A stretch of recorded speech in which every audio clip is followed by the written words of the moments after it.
welcome to the Super Memory for Schools program. My name is Phạm Nguyễn Thúy An. I'm a chemistry teacher in high school for gifted sports and physical education, Ho Chi Minh City. Today we will learn together lesson 36 of 10th grade chemistry. It's reaction rate. Our lesson today includes 3 parts. First, we will learn about the definition of reaction rate. Second, we will find about influential factors of the reaction rate. And third, we will learn about the practical significance of the reaction rate. Let's start with the first part, definition of reaction rate.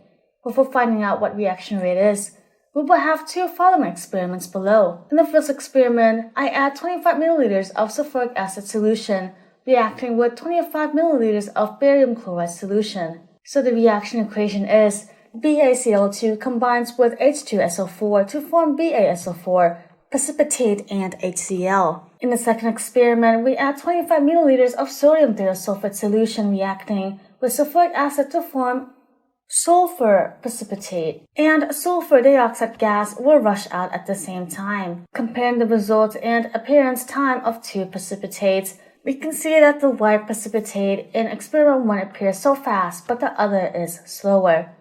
We can see that the white precipitate in experiment 1 appears so fast, but the other is slower. Therefore, we can conclude that experiment 1 reacts faster than experiment 2.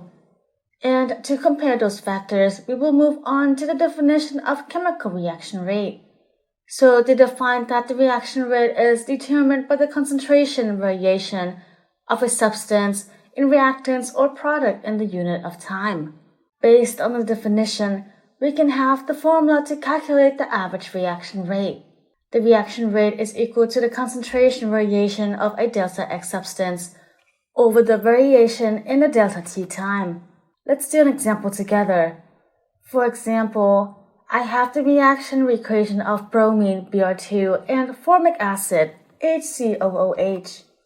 So the original concentration of bromine is 0.012 mole per liter. After 50 seconds, the concentration of bromine is 0.0101 moles per liter.